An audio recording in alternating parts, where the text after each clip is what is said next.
Hey everybody, it's Bruce with Subreddit Blues, and today we're going to be looking at r/paranormal. Okay, and this first story is from user Comfortably Smug, and it's called Most Afraid Moment of My Adult Life.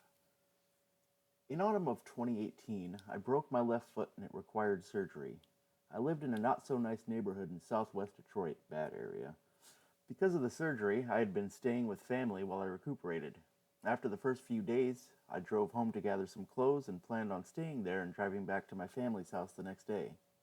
I crutched into my house as I was simultaneously talking with a friend that called moments before I got into my door. I really needed to pee, and with the phone nestled between my ear and shoulder, I crutched through the bungalow to the rear of the house. Who calls a house a bungalow, by the way? Anyway, with me talking and the noise of the crutches, I thought I was hearing noises from my attic, but it wasn't until I got into my bathroom and stopped that I was sure someone or something was upstairs. I said to my friend something along the lines of, "Hang on a second, there's something upstairs." My initial split-second thought was, "Animal in the house." No sooner than I said that, the loudest boom ba boom boom came down on the floor what seemed was directly over me. It sounded like the weight of a full-grown man. Side details of the attic. It was like an attic that could have been converted into a bedroom that went the full length of the house, and I'm 6 feet tall and I could stand upright if I was in the middle. My friend was immediately surprised, responding like, "What was that?" She thought I had fallen and I was like, "No, someone broke in. They're upstairs." I book out, on crutches no less, back to the front door, and I'm waiting for someone to come busting out of my house somewhere. I put the phone back to my ear and told my friend that I would call back so I could call a friend who lives nearby. No answer. It's not even 60 seconds after my exit, and no BS, as luck would have it, a police cruiser turns out of the alley onto my block. I see them, and they me, so I wave them to stop, and they do. These weren't typical police. Like I said, not the greatest area. It was the unmarked police car with plainclothes officers, a gang unit car. Or here in the D, they're called the Jump Out Boys. I explain what just happened, how I just came home, and that I think someone is in my house. This is now all in maybe 3 or 4 minutes from the time I arrived. So 4 policemen, weapons drawn, embark through my house, and I crutched in tow. They get to the stairs, call out, "Detroit Police!" several times, and head up. I wait at the bottom, and in 1 minute or so they make their descent and tell me, "Nothing, nobody there." And as quickly as they entered, they made their exit. I thank them and they drive away. Now at most 8 minutes have lapsed, and there I am like, what the F, standing very close to my door in my front room, trying to digest everything and wondering what I had heard.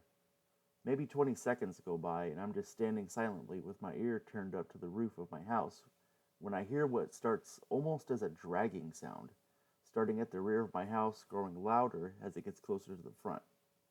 No sooner as it's right above me, the loudest crash, as if it was trying to come right through the floor that separated me from it. I noped the F out and left back to my family's place. About 5 days later, I returned, and I was so anxious about being there, but nothing ever happened, and slowly, living there went back to normal. If anyone has ever heard of something like this or knows what I might have experienced, I'd really appreciate your thoughts. Thanks. I'm going to go ahead and say your house is definitely haunted there, bud. And if it was me, I would not ever, ever, ever stay in that house again. Nope. Nope, nope, nope, nope, nope. Okay, this next story is from user Jessica Mac09, and it's titled Something Followed Us Home from Shipley Hollow Road. In southern Tennessee, close to Chattanooga, there is a road called Shipley Hollow Road. Going into my story, I did not know about the legend of Pity Pat or the history of Shipley Hollow. If you haven't heard of Pity Pat or are familiar with the area, Google has some good information on the legend. I was dating someone who lived close by at the time, and we had decided we wanted to go ghost hunting one night. He brought this up because there is a graveyard, and it was in the middle of nowhere. Sorry for the background information. One night, my boyfriend at the time, myself, and his cousin Jacob had decided we wanted to go ghost hunting. I lived in Murfreesboro, about 2 hours north, so they suggested we go to Shipley Hollow. As soon as we had discussed this, my dog started acting strange, growling at the doorway when nobody was there, pacing and whining. I, of course, already had an uneasy feeling about this place. We got in my car and started the 30-minute drive to the graveyard. The whole drive there, I felt very uncomfortable, like someone was watching us, almost a sense of dread. We turned on an old road and began our drive up Shipley Hollow Road. Almost halfway up the road is a bridge that goes over a stream. I stopped the car so we could get out and look at the water, and Jacob said he wanted to get in. Yeah, no. The bridge was probably 10 to 15 feet from the stream, so it would have been a bit of a hike down. I automatically said no and asked him to get back in the car. He didn't respond, and my boyfriend had to literally drag him back to the car. It was like he was hypnotized or something. So we get to the graveyard and I park the car.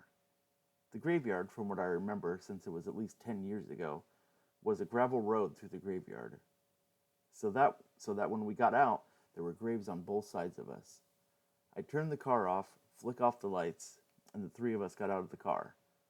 We were talking and looking at the graves using a flashlight when all of a sudden we hear a blood-curdling scream.